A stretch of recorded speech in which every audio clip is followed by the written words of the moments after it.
Welcome to another edition of 80s Mayhem with Chudster and Vladdy-Vlad, where we give you the survival guide to the 80s. We know because he and I lived it all through high school, all through the 80s.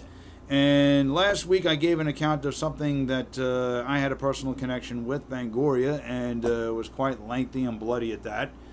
But now we're going to go to another very, very essential survival guide that helped us find our own individuality in the 80s to a point that now it contradicted all those teachers that said it was rotting our brain, because now the Library of Congress had said that going up to 11 is a significant term in terms of eloquence and history, and it was just inducted into the 2002 National Registry of Films. And that is Spinal Tap, and it is the 4K version of Spinal Tap. You and I know pretty much all about this. Everything, that's it right there.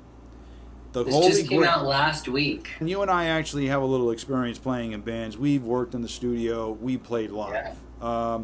So we have a personal connection, but I can't think of anybody that has a more thorough connection with this movie than you. From soup to nuts, what I would like you to do is just take us through what turned you on about this movie, what drew you to this movie, your impression of it, what you know about it, and how that bled through your life and how you actually were able to play and do all these different things in terms of pop culture, just the whole man-Chinese. Yeah. Well, you know, Spinal Tap, the band Spinal Tap, I wouldn't say they're an influence on me musically. I'm a guitar player, but I'm a huge fan of the movie, but I feel like there are things I relate to the movie that most fans don't even relate to. They talk about it like, you know, it's the funniest comedy of all time. Mm-hmm. And partially, like, I kind of don't even see it as a comedy. I mean, yeah, it's funny, but if you ask me, like, what are your favorite comedies of all time, This Is Spinal Tap wouldn't make the list. Right. Because to me, it's more than a comedy. Mm-hmm. I mean, these are three guys, Christopher Guest, Harry Shearer, and Michael McKean. Mm-hmm. And they've become David St. Hubbins, Nigel Tufnell, and Derek Smalls. Right. Yes.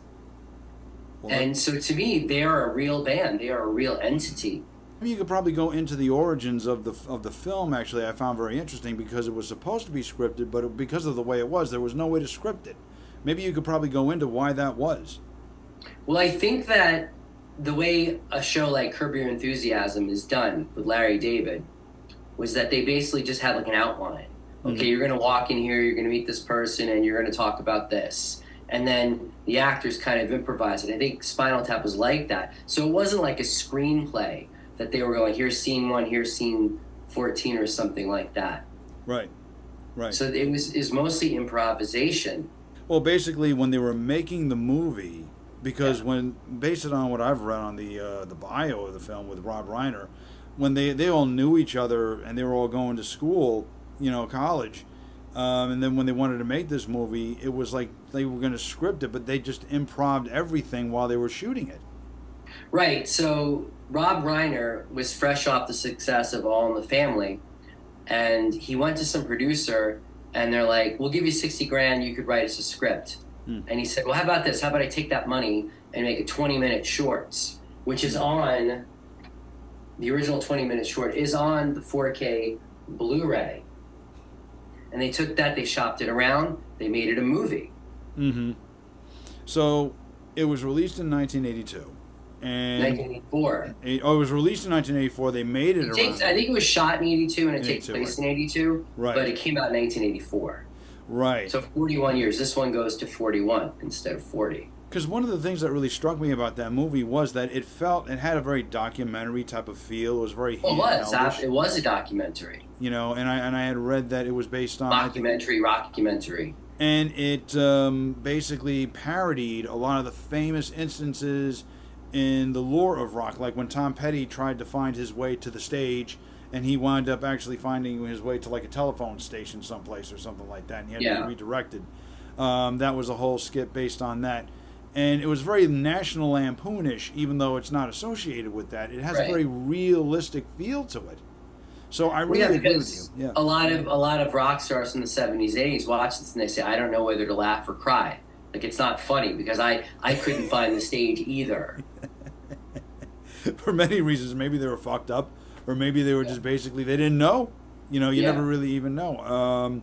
Even the whole aspect, there was even, I think, the keyboardist, I don't really remember his name, but there's a story associated with him that inspired the whole aspect of when they went to the Air Force Base, and Nigel Tufnell's character basically kept getting interference from the overhead airports.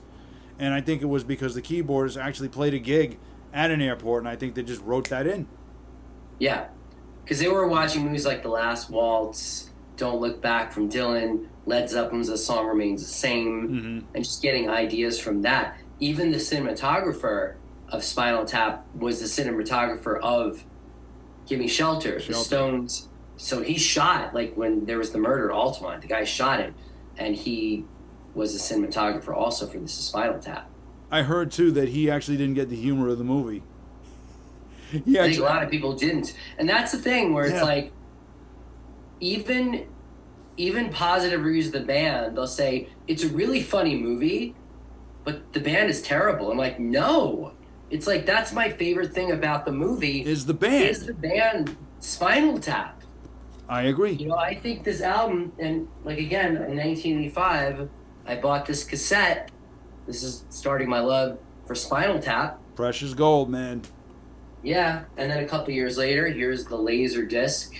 Here, I'll bring it up. Bare bones, no letterboxing, no audio commentary, anything like that. But for me, the music is great. I mean, if anything, Rob Reiner may have said, they're a great band that just has bad taste. So here it is right here. They're only guilty of bad taste. Right.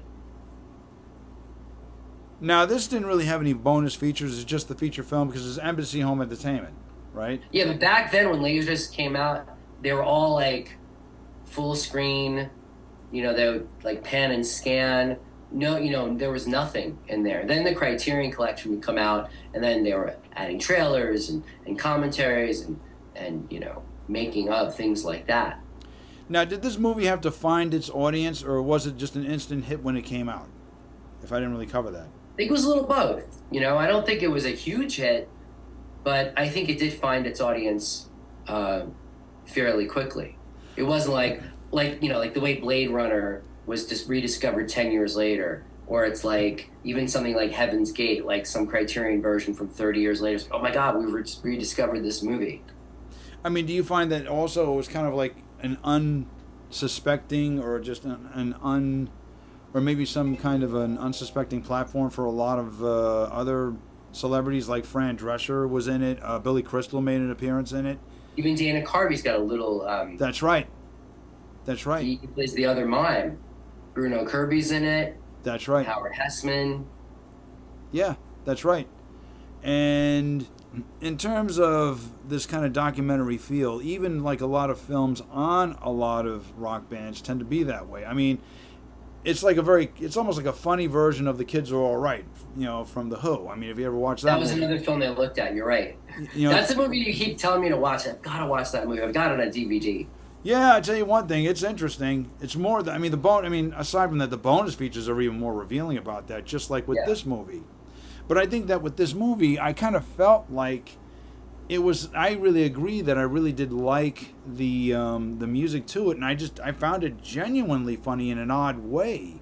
Yeah. Almost like, not that they didn't really intend it. I think when I was watching, I was like, so that's obviously a comedy, because I wasn't really too sure what the popularity was. It had been around. It took a while to make, and it seems to me that through the years, the media has seemed to give it a different life form. Maybe you could probably go through the different forms that the film had taken, from when it first was on VHS or even Betamax to all the different forms of DVD and whatnot. Right. So of course you've got the LaserDisc here, and it was on VHS, and then in 1998, the Criterion Collection. Well, no, before that, I think they did their LaserDisc. So, and then this is the DVD version of that LaserDisc, which you've seen on the screen too. So that's it. And you're holding it up. Right. Now that you held it up, I'm just gonna pull it up on the. Oh, sorry, because you're holding it up. So I just want. That's it, right? That's okay. it. So I'm gonna basically pull Number it up. 12. 12. That's right, because Criterion would. Criterion Collection version. Gotcha. So the Criterion DVD. This is what you're talking about, right? 1998. Yeah. Can view. Okay. Let's get a closer look at it. Is this it? That's it. Yeah. So this has 2 audio commentaries on it from the original 3 actors, and on track 2, Rob Reiner, the producer, and then the editors. That must be interesting.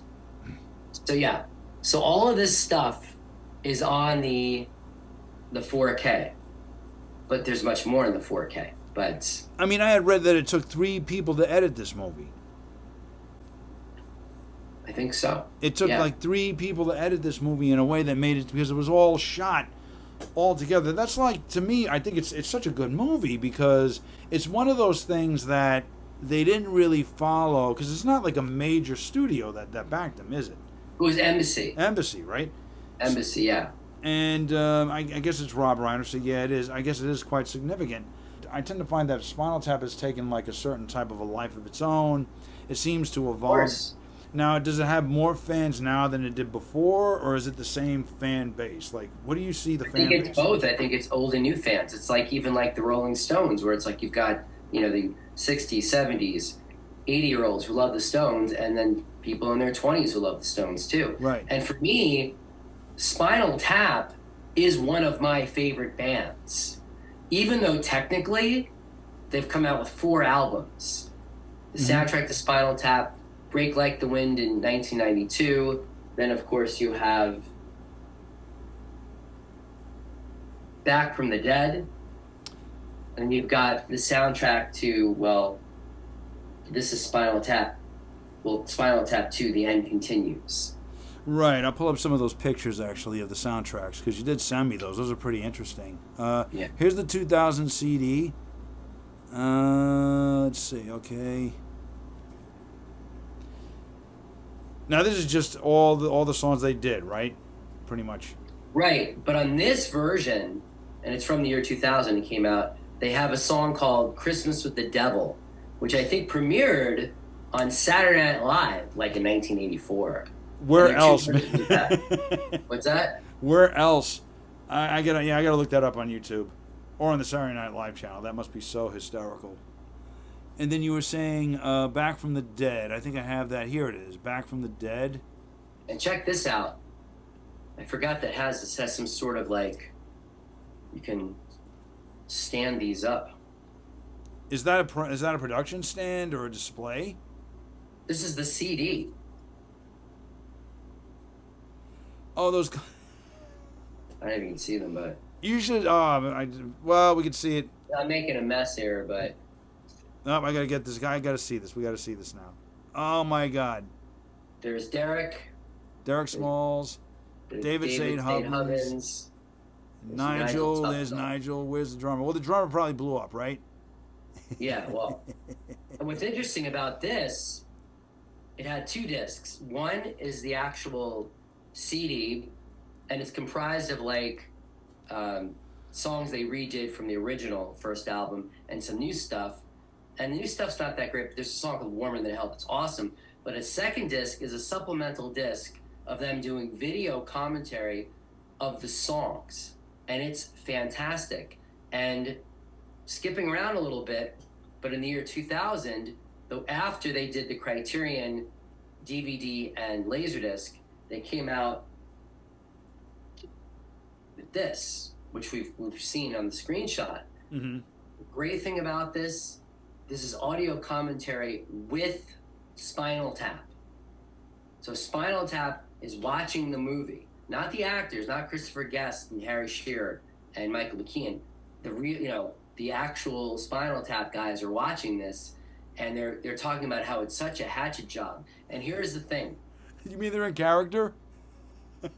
They are in character watching the movie. I got to get this thing now. I have to. Well, it's on the 4K. Here's the thing. Right. This audio commentary was so good. I can't even watch the film without the comment. I have to watch the film with the commentary. It's hard for me to watch the film without the commentary. Just the straight up theatrical release. The commentary is so funny and so wonderful. It's my favorite audio commentary of all time. Well, could you go through that came out in the year 2000. Could you go through some details about what they made, like just in a general term? What is it exactly, or? Well, they're watching the film like we'd be watching the film. Okay. You know, and it's just, you know, how Marty DeBurgi did a shit show, a hatchet job, because, you know, it's like, you know, every single night they found the stage. The one night they didn't find the stage, they put it in a movie. Or it's like, you know, every time they did Rock and Roll Creation, you know, oh my God, Derek wasn't stuck in the pod. So the one time he's stuck in the pod, they put it in the movie. And there's something even on this. They're doing a press conference, and David St. Hummus goes, "We can't believe this, that people watch this movie and laugh."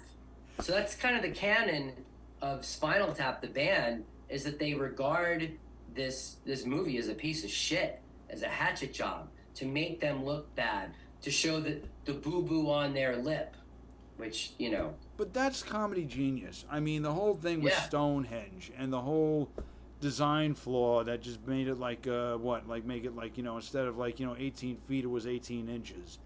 You know, that whole thing. I mean, everything just worked. I think there's something about being able to laugh at yourself, I get from Spinal Tap, that ironically, it's because the one thing that you said is, you're right, they're a great band. Like, I like the sound of it and everything. I think they're overlooked as a band. Yeah, they are. People see it more of a comedy, like I was saying. You know, it's like, it's a great classic comedy, and the music's terrible. Like, no, the music is fucking awesome. And it's just a really, really, it's a really great And that's one of my favorite albums, too. That's the funny thing about it. Yeah. You know, that's the funny thing about it. Now, you've seen them in concert. I've seen Spinal Tap live. I've seen them in 2001. Mm-hmm. I sent you the screenshot for that earlier. So. Okay. I saw them at the House of Blues in Las Vegas in 2001, and they were great. You know, the House of Blues is kind of a small venue, and I don't think they were promoting anything. They're just touring. And, you know, this is, you know, in reality, this band has never toured that much. They've done, like, appearances, like on Saturday Night Live or, like, Live 8 or something like that. But I remember David St. Humman says, "This is our first time playing Las Vegas." And Derek Small says, we did play Ely, Nevada this one time. Oh, that's right. But what happened is, about towards the end of the show, the power goes out, Joe. Okay. Power goes out, right? Like, oh shit. So they take their monitors, you know, because your monitors are facing you, mm-hmm. so you can hear something, and they turn the monitors so that the crowd could hear it. Interestingly enough, about 4 years before, 1997, I saw Metallica play in Vegas. They played it was the Load tour, mm-hmm. you know? And what happened was, it was like the lights went out, pyrotechnics were going off, you saw crew members like on fire, like, you know, going from like one end of the rope to the other, and it looked like a complete shit show. And they kind of did a Spinal Tap thing where they had like one floodlight on. This is Metallica, mind you. One floodlight on them, you know, the practice amps, you know, turned towards the audience. And I'm like, oh my God, either this is a complete shit show or they did this on purpose, where they did a Spinal Tap thing. It was amazing. So maybe even Spinal Tap was copying Metallica was copying Spinal Tap. And by the way, you know, this is the original Black album. Right. Right? Yeah. I mean, it's technically in the movie it's called Smell the Glove, right? Right. So this is like the soundtrack, but this is called Smell the Glove, right? So Metallica's album from 1991 is just called Metallica, and that's referred to as the Black Album, right? In very much the way the Beatles' self-titled album is called The White Album.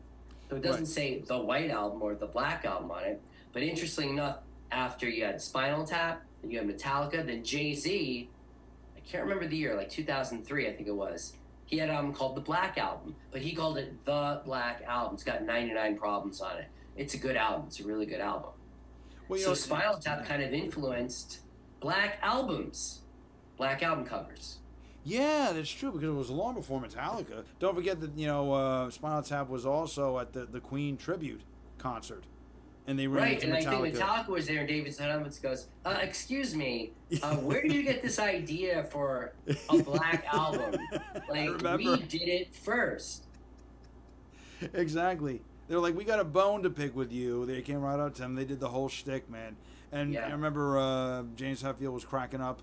He couldn't even contain himself. But, in a lot of ways, I think that it's funny. I think because of the type of production value that it has, it all works to me. I think it's a situation comedy in a lot of ways to me, I think, because it takes situations and it makes them real and relatable, I think.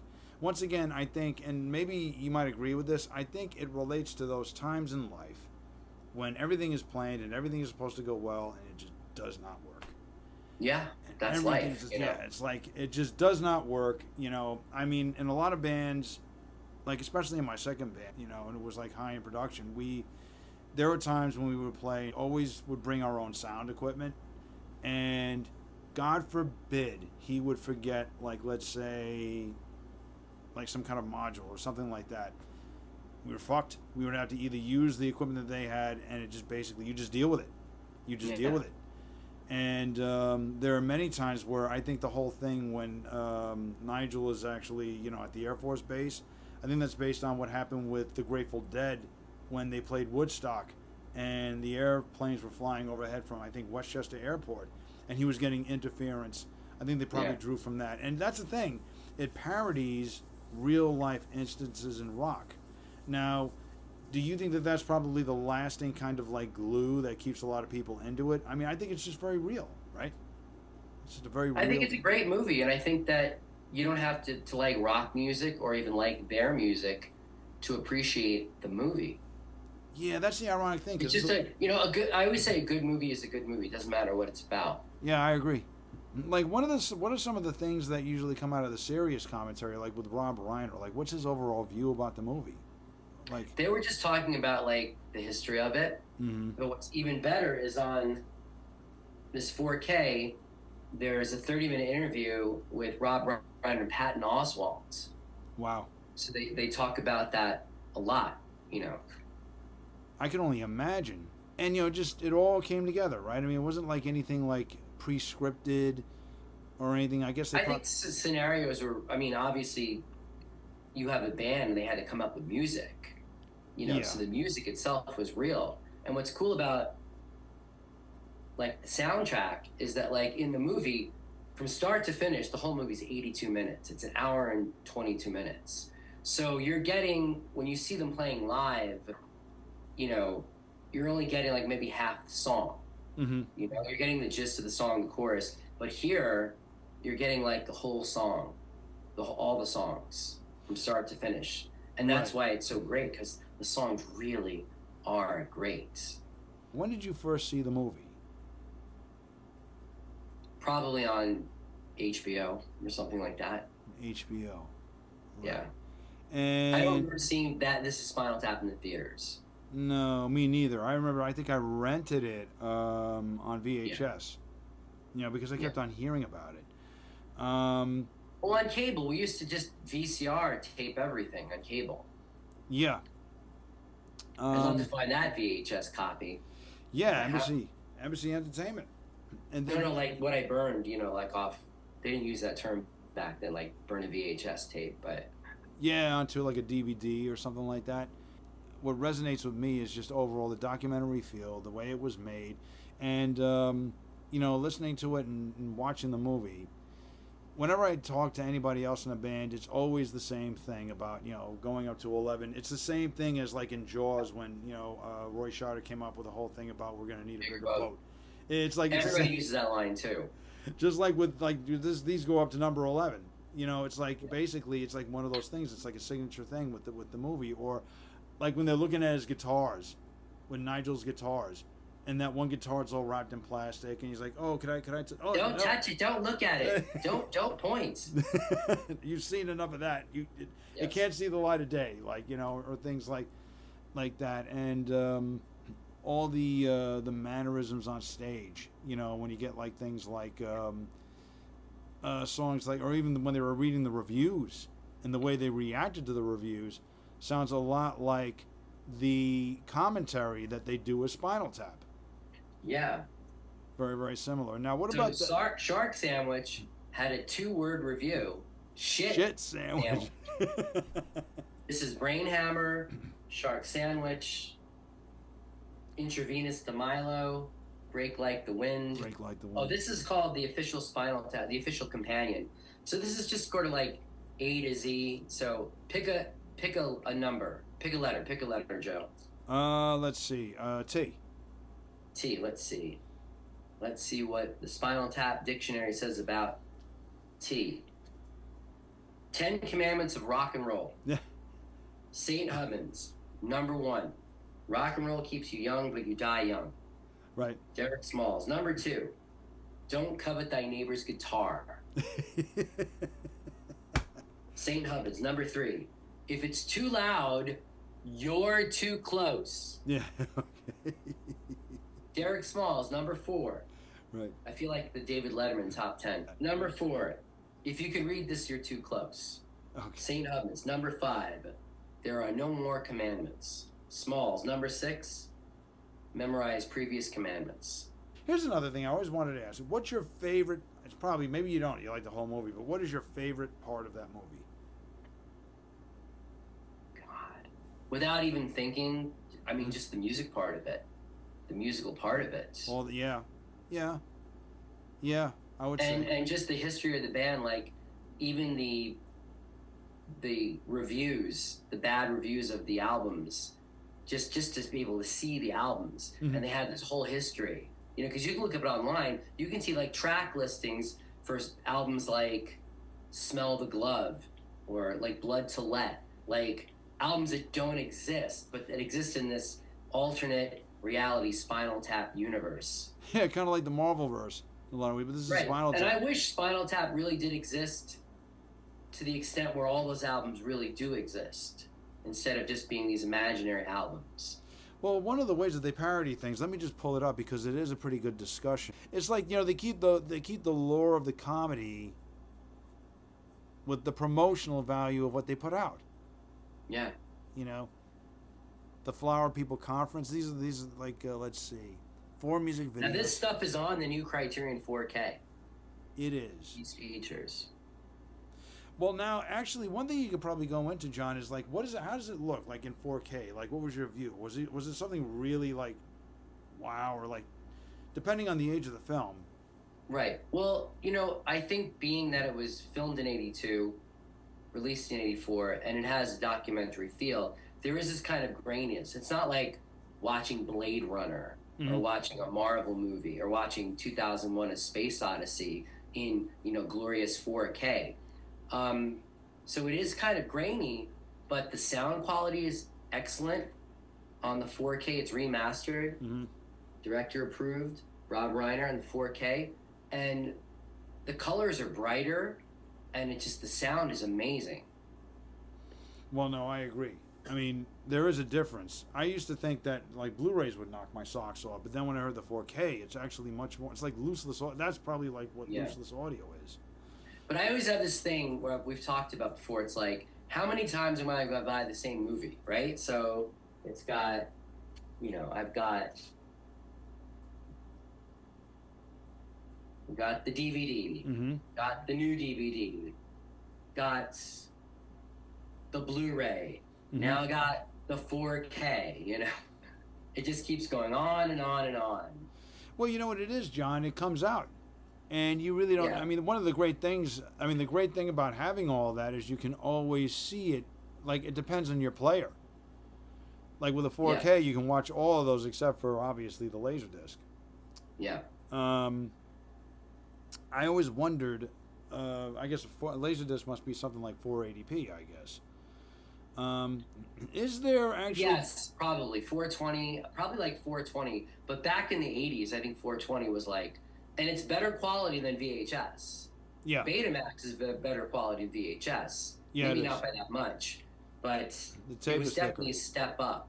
Yeah. But so yeah, 480, and then like 720, right, and like 1080p. Now I've heard that like even the LaserDisc would have certain scenes. That's when they started including scenes that you didn't really see either in the theatrical release or in the VHS. Right. So, and that was the logical progression of where you had the original movie, then you had some extras, then you had more extras and commentary, then you had even more extras. And what's great about the Criterion Collection 4K and Blu-ray is that it pretty much has like everything under one roof now. I mean, that's pretty much the best way to see it.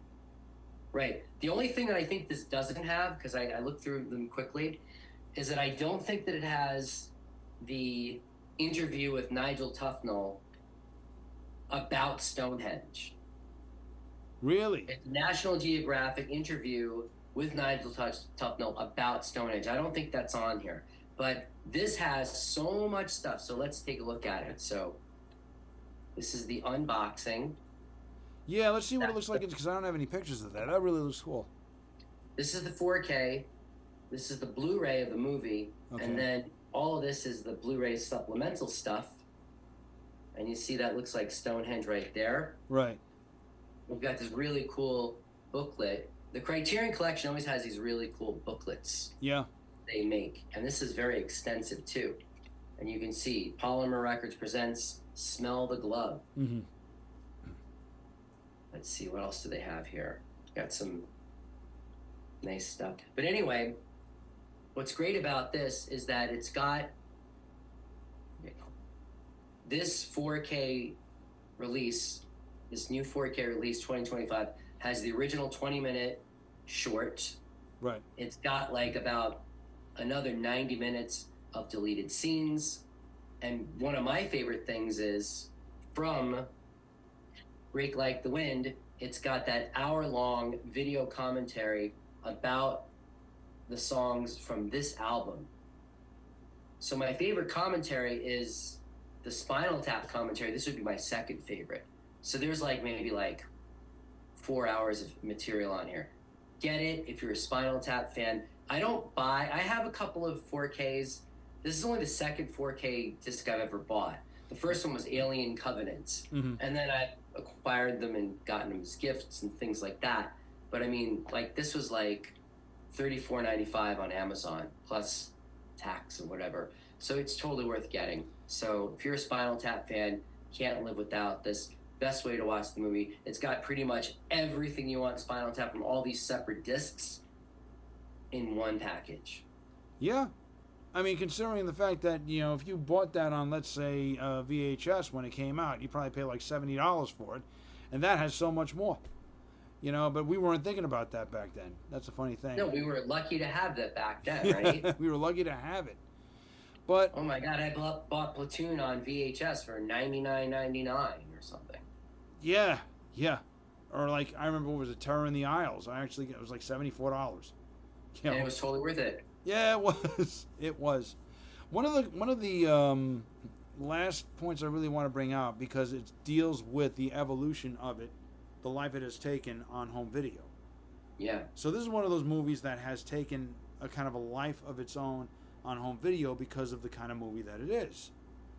So it seems that a lot of the outtakes or a lot of the things that they had intended to do, or even any new bonus features that they added, was in the spirit of the movie, as if they were really serious.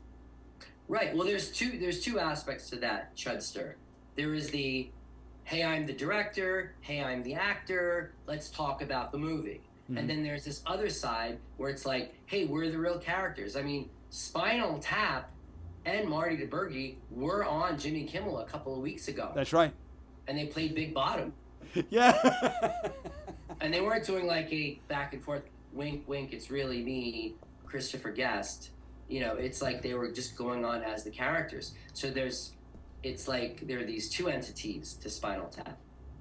That's the real guys and the actual like mythology of this band, the real band, which you never even find.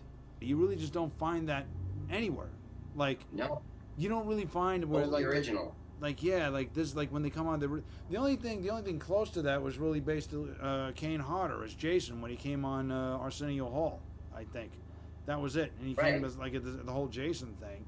But still, I mean, overall, I have to say, like Spinal Tap is the only entity where they'll do it in real character, just like they did with Metallica.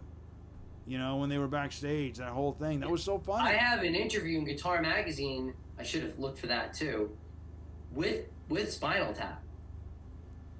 Are you serious? Yeah, there's an interview with Spinal Tap. I'm sure lots of interviews with Spinal Tap as well. Oh, Guitar Magazine book coming out. Okay.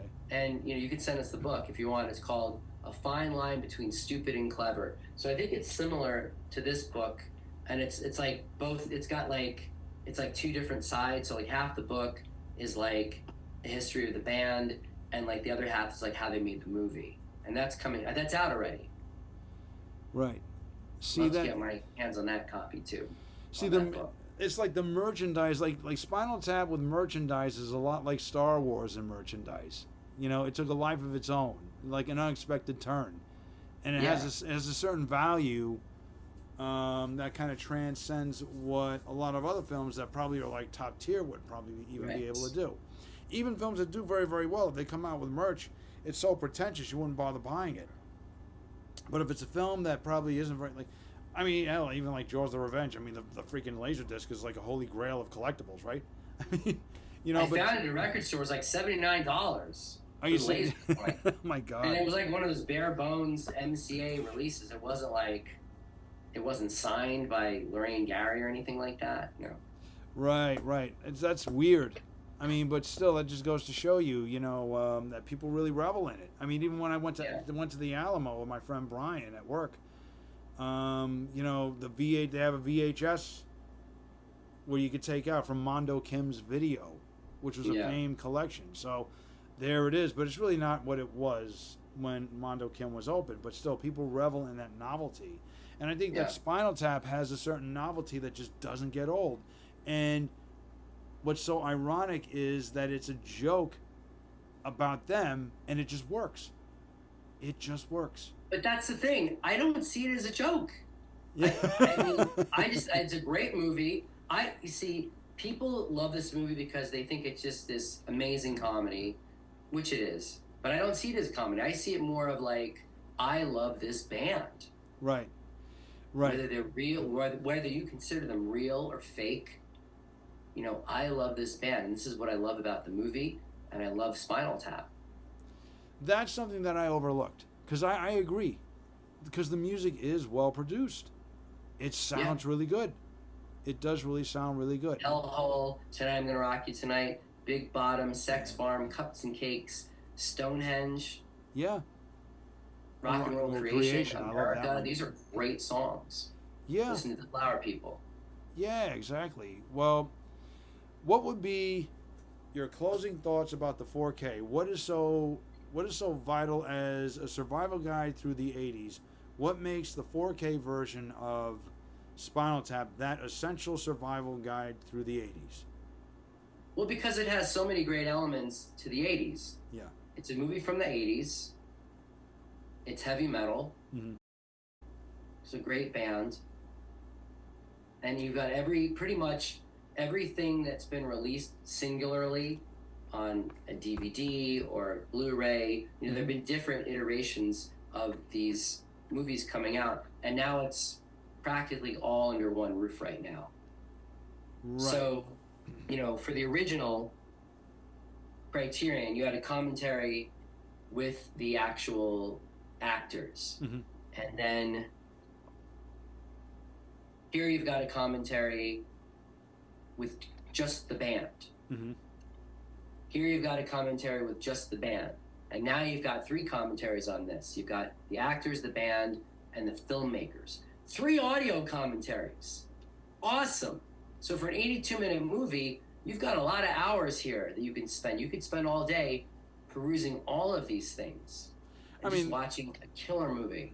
Yeah, it just shows you how vital Criterion is becoming in terms of archives, in terms of the history of our culture, our popular and culture. How the 80s never left, Criterion never left either. No.